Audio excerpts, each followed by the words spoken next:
Kwa mimi nilivyo, kwanza ni mwanamuziki ambaye tumetengeneza hii njia, lakini pia ni kiongozi.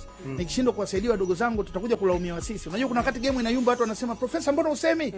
Sugu yuko wapi? Mbona asemi?" Ni kwa sababu wanatujua sisi mabrother, lakini pia ni nafasi, lakini tuna uwezo wa kuambia madogo wakatuelewa. Kwa hiyo tunajaribu kuwakumbusha, jamani, hii ni fursa. Muziki unaenda mbali, lakini kwa nini tunachezea hizi fursa na nafasi hizi? Tunashindwa kukaa pamoja, tunashindwa kutengeneza muziki mzuri wa kusapotiana, twende mbali. Lazima tuambie watu, sio kwa ubaya. Tunachotaka ni kujenga hii game. Naamini hata wasanii wote wa Tanzania wanatamani sana kuijenga hii game ikae vizuri. Unadhani kama kaka, ukiambiwa uondoe vitu vitatu kwenye game ambavyo unaweza ukaona yes, tukiondoa hivi muziki unaweza ukakaa kwenye mstari ule ambao unatakiwa ukae, ni vitu gani ambavyo unaweza ukaviondoa? Cha kwanza, bifu za kishamba. Yaani wasanii wa Bongo sasa hivi tumekuwa na matatizo ya wenyewe kwa wenyewe. Yaani hata hapo MVP unavokaa sehemu hivi playlist ina bang huko katikati, watu wengine wanakunja huko.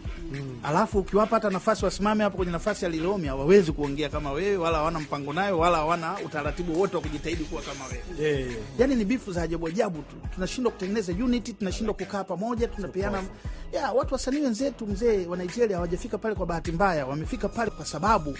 Na sasa hivi unaona kabisa kina Wizkid, kina Davido wanaungana mzee, sasa hivi wanatusua soko la Marekani, wale wanafanya interview kwenye masehemu makubwa, wanafanya mashow kwenye masehemu makubwa. Si bado tunaota. Tulipata bahati ya kuona kina Diamonds, kina nani, kina Vanessa, kina Aika, kina nani na Vikenzo, lakini tuko wachache na hatuwezi kusaidiana kumove.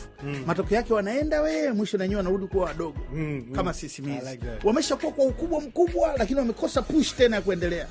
Sisi wenyewe tunagawanyika hapa. Nani mkali kati ya nani na nani? Badala kukaa pamoja sasa tuone huyu katusua, tutafute wengine watusue, twende 200 tushambulie sehemu.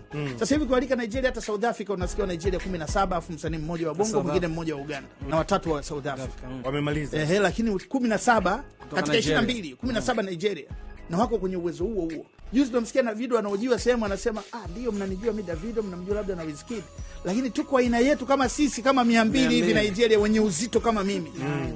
Umenisoma? Anaibeba hiyo. Yaani anaibeba na yenyewe kuambia mnyesi mnanijua mimi Davido, ndio niko na Chicago, nimefanya ngoma na Chris Brown, leo mnanioje kwenye radio zenu kubwa.